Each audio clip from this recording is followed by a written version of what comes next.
Let's bike global news. तुर्की में NATO summit के दौरान अमेरिकी राष्ट्रपति डोनाल्ड ट्रंप की सुरक्षा को लेकर बड़ा खतरा सामने आया।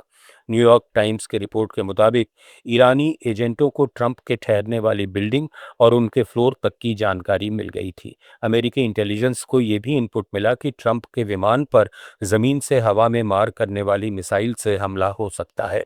नाटो समिट के आसपास कंधे से दागी जाने वाली मिसाइल के साथ एक व्यक्ति देखे जाने की भी खबर थी।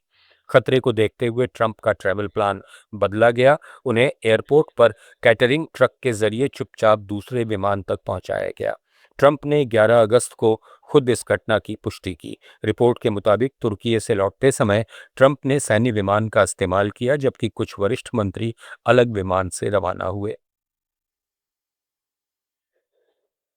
राष्ट्रपति ट्रंप की करीबी सहयोगियों में शामिल व्हाइट हाउस प्रेस सचिव कैरोलिन लेविट ने अपने पद से इस्तीफा देने का ऐलान किया है। 28 साल की लेविट इस महीने के अंत में व्हाइट हाउस छोड़ देंगी।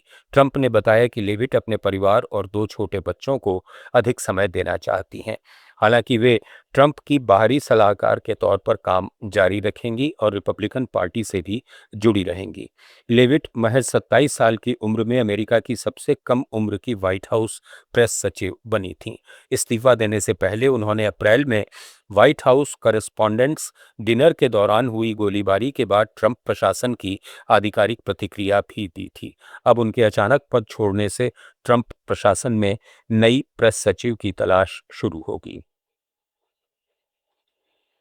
पाकिस्तान, सऊदी अरब और तुर्की के बीच हुए नए रक्षा समझौते को लेकर भू राजनीतिक हलचल तेज हो गई है। इस समझौते में नाटो के आर्टिकल 5 जैसा प्रावधान बताया जा रहा है, जिसके तहत एक देश पर हमला तीनों देशों पर हमला माना जा सकता है। पाकिस्तानी मूल की जियोपॉलिटिकल विशेषज्ञ आयशा सिद्दीकी का दावा है कि इस समझौते के पीछे अमेरिका की रणनीति भी हो सकती है।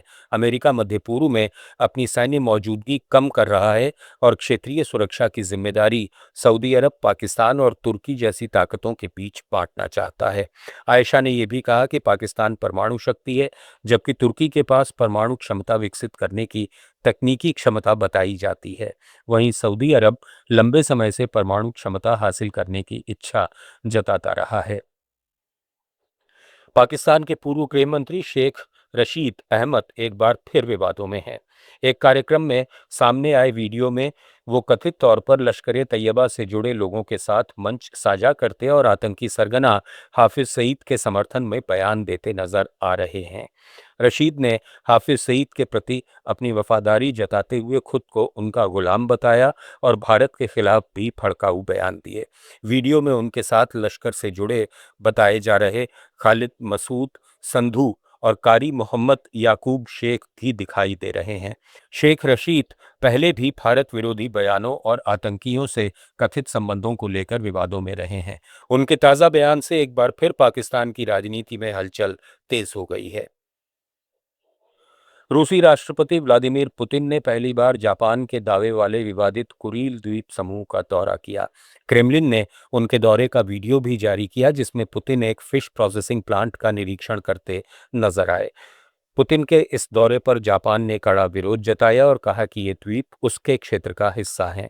रूस और जापान के बीच प्रशांत महासागर के 4 द्वीपों को लेकर करीब 80 साल से विवाद चला आ रहा है। जापान इन द्वीपों को नॉर्दर्न टेरिटरीज, जबकि रूस इन्हें कुरील आइलैंड्स का हिस्सा मानता है। 1945 में द्वितीय विश्व युद्ध के अंतिम दिनों में सोवियत संघ ने इन द्वीपों पर कब्जा कर लिया था। इस विवाद के कारण रूस और जापान के बीच आज तक औपचारिक शांति संधि नहीं हो सकी है।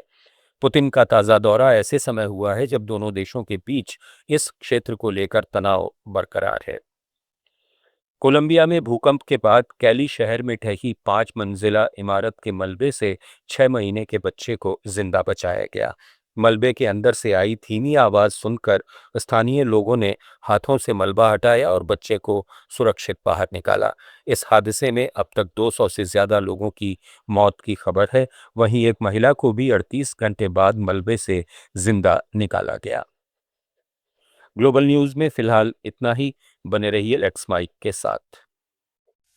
आप सुन रहे थे let's mic more than radio. Follow कीजिए हमें हमारे